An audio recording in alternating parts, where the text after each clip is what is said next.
أعوذ بالله من الشيطان الرجيم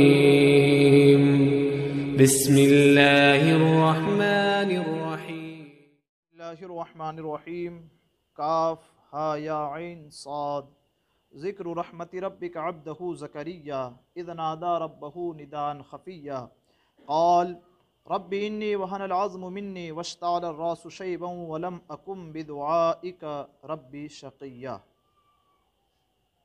تو گزشتہ کل سورہ مریم کی ابتدا کی ہم نے،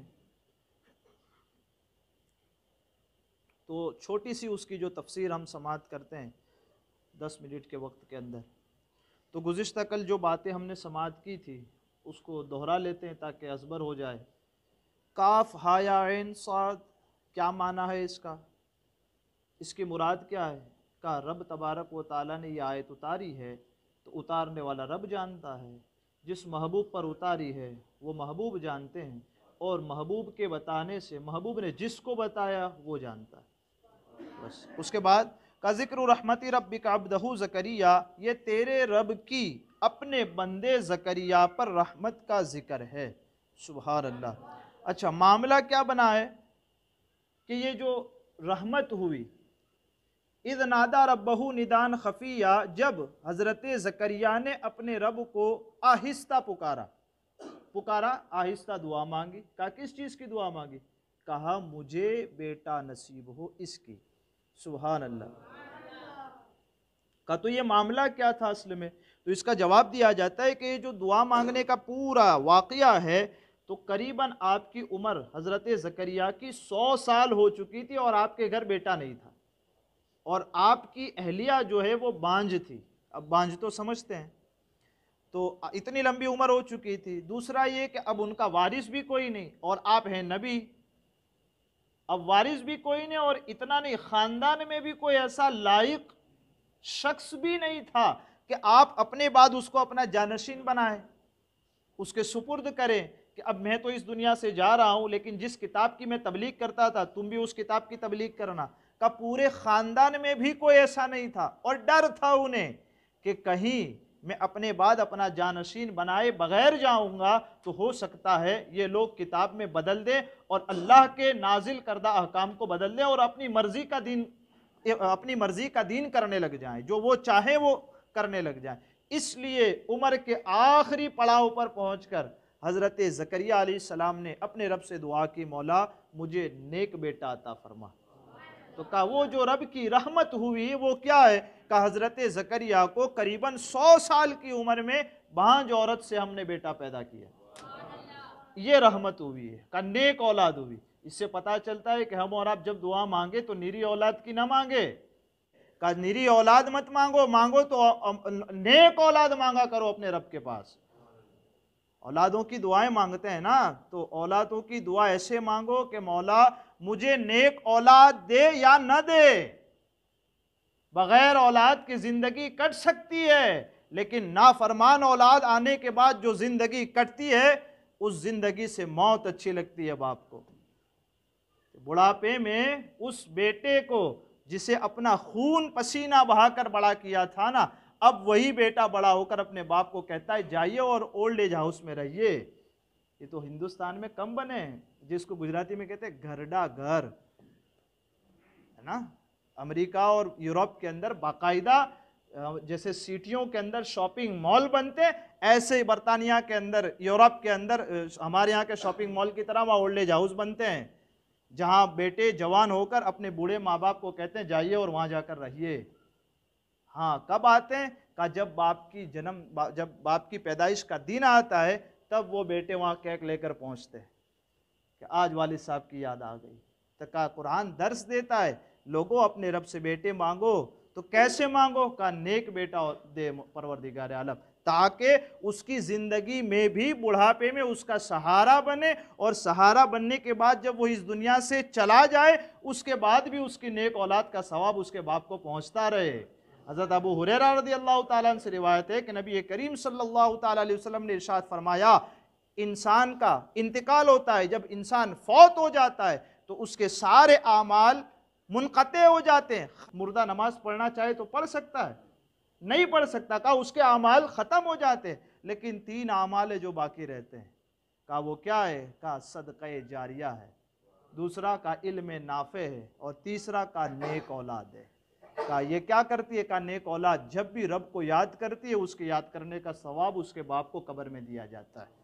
کہا اس لیے نیک اولاد کی دعائیں مانگنی چاہیے۔ اس کے بعد کیا کہا؟ اذ نادى ربه نداء خفيا، جب اس نے اپنے رب کو آہستہ پکارا۔ یہاں سے پتہ چلتا ہے کہ دعا مانگنے کا انداز اور طریقہ کیا ہونا چاہیے؟ کہا اپنے رب کو آہستہ پکارو، زور سے مت پکارو، زور زور سے دعائیں مت مانگو۔ جہاں لوگ ہوں تو کہا زور زور سے دعائیں مت مانگو۔ کہا کیوں؟ کہا تم زور سے دعائیں مانگو گے تو ہو سکتا ہے کہ تمہاری دعا میں بناوٹ اور دکھاوا ہو جائے۔ کہا لوگ کہے بہت اچھی دعا مانگتے ہیں مولانا تو۔ کہا زور زور سے دعائیں مت مانگو۔ کہا جب تم اپنی دعائیں مانگو کہا اکیلے میں مانگا کرو۔ یہ مسئلہ پھر الگ ہے، ایسا مت سمجھے گا کہ یہی مسئلہ پھر آپ یہ کہیں کہ بھئی چلو اب عشاء کے بعد سے چپ چاپ دعا ہو جائے۔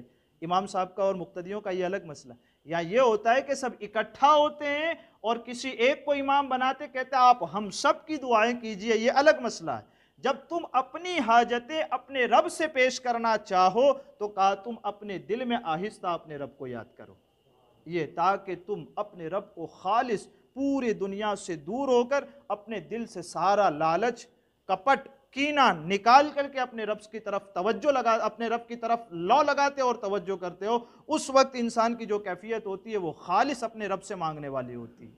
یہ چیز تو دعا کی تھی کس کی؟ کا بیٹے کی، پھر وہ بیٹا عطا کیا۔ یہاں حضرت زکریا کہتے ہیں قال رب انی وہن العظم منی واشتعل الراس شیبا ولم اکن بدعائک رب شقیا۔ دعا کر رہے تھے تو کیا مانگ رہے ہیں؟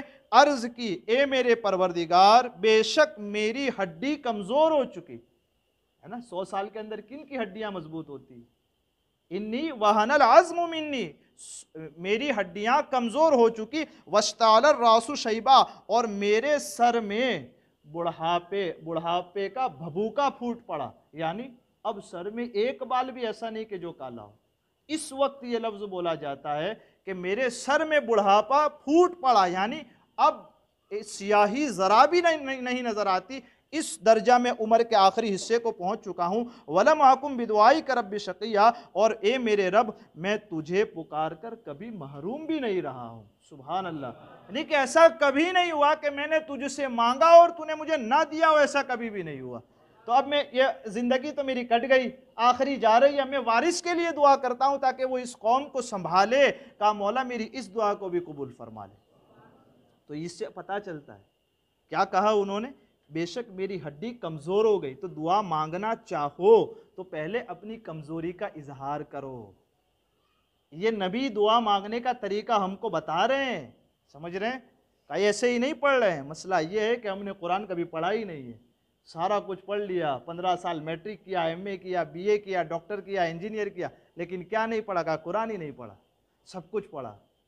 کہا دعا مانگو، پھر ہم کیا کہتے ہیں ہماری دعائیں قبول نہیں ہوتی جلدی جلدی۔ کہا ہوں گی، دعا مانگنے کا طریقہ ہو تو دعائیں قبول ہوگی۔ اپنے بندہ کون ہے؟ کہا کمزور ہے۔ کون ہے؟ کہا عاجز ہے۔ کہا کون ہے؟ جھکنے والا ہے۔ کہا ہماری بارگاہ میں آ کے جھکتا ہی نہیں ہے اور پھر دنیا بھر کی دعائیں مانگتا ہے۔ کہا پہلے اپنی کمزوری کا اظہار کرے۔ بتائیں نا، نبی ہو کیا کبھی ایسا ہو سکتا؟ خود ہی کہہ رہے ہیں نا کبھی بھی میں نامراد نہیں ہوا تیری بارگاہ سے، جب بھی میں نے دعا مانگی تو نے دعا قبول ہی کی ہے میری، تو پھر اس بار بھی تو ڈائریکٹ دعا مانگ لینی چاہیے تھی۔ یہ کیوں کہا کہ میں کمزور ہو چکا ہوں؟ سمجھ آ رہے ہیں نا آپ کو کہ جب نبی کی ساری دعائیں قبول ہی ہوتی ہے تو یہ بھی قبول ہونے والی ہی تھی۔ اپنی کمزوری کا اظہار کو کیوں کیا؟ کہا ایک امت آئے گی اس کو دعا مانگنے کا طریقہ پتہ چل جائے، ایسے ہی نیری دعائیں نہ مانگے، پہلے وہ اپنی کمزوری کا اظہار کرے گا، اب جا کر کے اس کے بعد اپنی مراد رکھے کہ مولا میری طرف نہ دیکھ، اپنے محبوب کی طرف، اور تیری رحمت کے صدقے میں مجھے یہ چیز سے مالا مال فرما۔ یہ چیز ہوتی ہے دعا کے طریقوں میں، یہ چیز نہیں ہوتی۔ تو ہمارا اور آپ کا بھی یہ طریقہ بھی ہونا چاہیے انبیاء کی سنت والا کہ کہا پہلے اپنی کمزوری کا اظہار ہو اور اس کے بعد رب کی بارگاہ میں دعا مانگی جائے۔ تو جب حضرت زکریا نے دعا مانگی، اب اللہ تبارک و تعالیٰ نے حضرت یحییٰ علیہ السلام جیسی اولاد عطا فرمائی۔ اس کے بعد آئے 100 سال کی عمر میں بانج عورت سے اللہ نے اولاد پیدا فرمائی۔